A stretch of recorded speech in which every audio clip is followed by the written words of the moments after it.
समय परखने की बात आती है, जिसमें आज आप अपने चरित्र पर, अपने व्यवहार पर आप खरी उतरी हो। मैंने बहुत ज्यादा पुण्य किया हूँ इस जीवन में, न जाने कितने जन्मों का पुण्य करके आज मुझे मनुष्य तन मिला। मनुष्य तन मिलने के बाद में आप जैसी पतिव्रता वचनबद्ध स्त्री का मुझे साथ मिला, तभी तो हमारे दरबार पर साधु और महात्मा आए हुए हैं। तो हे प्राण प्रिय, आपकी बात सुन करके मुझे बहुत अच्छा लगा, मेरे दिल को संतोष हुआ। अब मैं पूरे सच्चे मन के साथ में मजबूत होकर के अपने बेटे को लेकर के हम लोग अब उन महात्माओं के पास जाएंगे और उन्हें कहेंगे कि हे राजन, हे महाराज, लीजिए आपकी इच्छा की पूर्ति हम करते हैं। तो अब हम हमारे बेटे ताम्रध्वज को बुलवाकर और उन्हें बता करके और हम अब उस शेर के भोजन के लिए हमारे बेटे को यहाँ से ले जाते हैं। ठीक है स्वामी।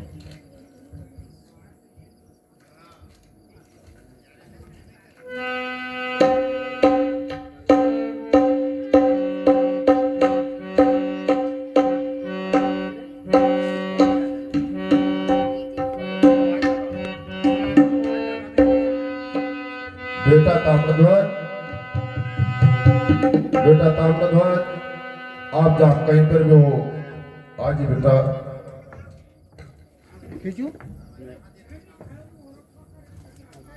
बेटा ताम्रध्वज आ जाइए। जी पिताजी।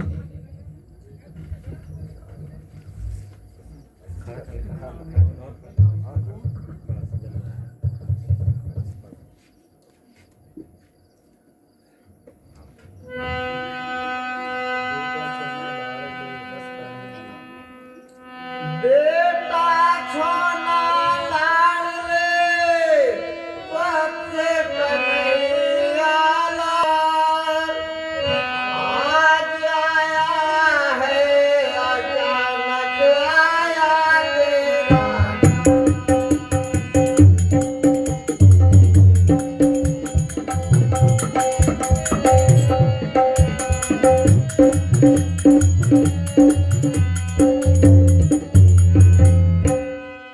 हे बेटा ताम्रध्वज, सुनाइए माता जी। आज तेरा काल अचानक आ गया है। मैं क्या करूं कुछ समझ में नहीं आ रहा है। ईश्वर ने ये आज मुझे कैसा समय दिखलाया बेटा।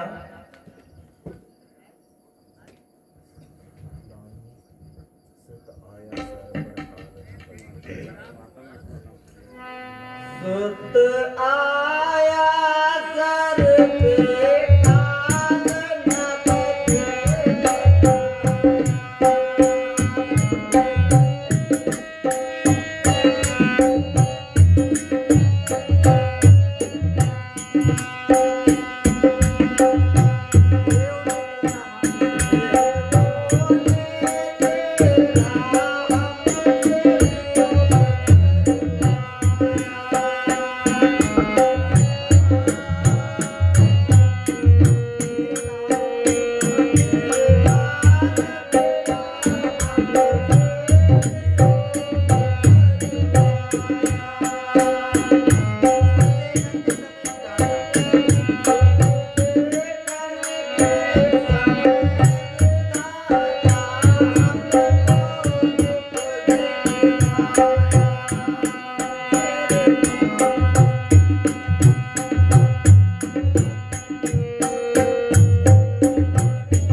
हे बेटा ताम्रध्वज, हाँ माता।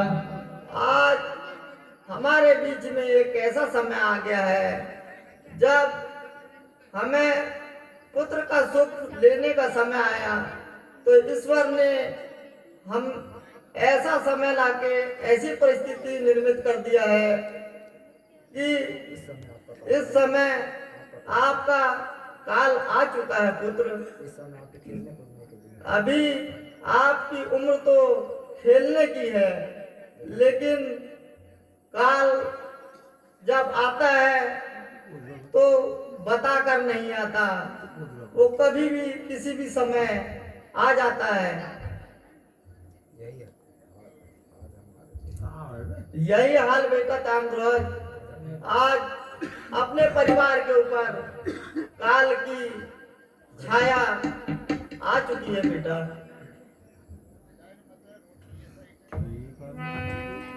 माता जी, सुनाइए बेटा। आप घबराइए मत, मन में धीरज धरिए। आप इस समय क्यों चिंता कर रहे हो मैया? मरने से किसी को डर नहीं लगता। जो एक दिन आया है तो एक दिन जाएगा मैया। आप इससे बेफिक्र रहिए मैया। आप क्यों इतना चिंतित हो रही हो मैया?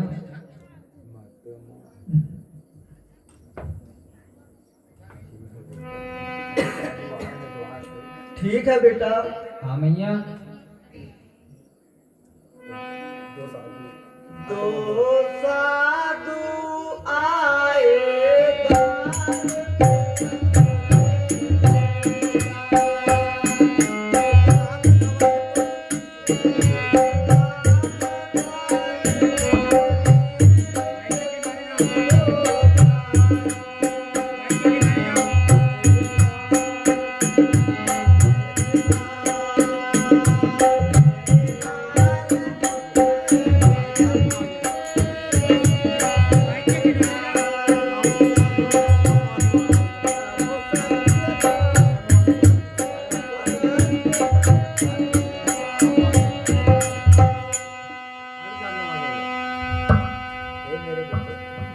हे बेटा ताम्रध्वज, हाँ माता।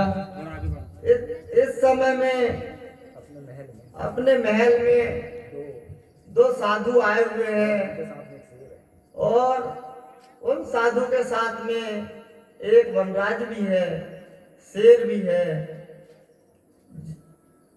जिन्होंने तुम्हारे पिताश्री से वचन में अपने बेटे को उन्होंने मांगा है, तो पिताश्री ये वचन साधुओं को दे चुके हैं। इसीलिए बेटा आप अपने परिवार में काल आ गया है और उस काल रूपी साधुओं को आपको देना है बेटा।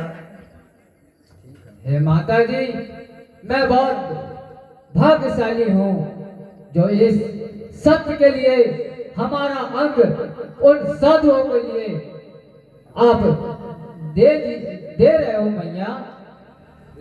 आप बिल्कुल ना देरी लगाइए और ना सोचो और ना समझो मैया, और उन दोनों साधुओं को और उस शेर को हमारा अंग दान दे दीजिए मैया। मैं बहुत बड़ा भाग्यशाली हूँ जो एक सत्य की राह के लिए हमारी जान जा रही है मैया। बेटा हाँ मैया। ताम्रध्वज, मैंने 9 महीने तुम्हें अपने पेट में रखी हो बेटा, और आपको छोटे से इतना बड़ा करी हूँ बेटा। मुझे बहुत दुख है, लेकिन क्या कर सकते हैं, ईश्वर की जैसी इच्छा है बेटा वैसा ही होता है। इसीलिए बेटा आपको साधु को देना ही होगा बेटा। मैया, जीते जी माता पिता भाई बहन ये सब जीते जी लगते हैं मैया। यहाँ से जाने के बाद कोई किसी का नहीं होता मैया। सब ऊपर 5 तत्व मिल जाते हैं मैया। इसलिए मैया आप चिंता मत कीजिए मैया, और उन दोनों साधुओं को हमारा अंग दे दीजिए मैया। हम बिल्कुल तैयार हैं मैया। ठीक है बेटा।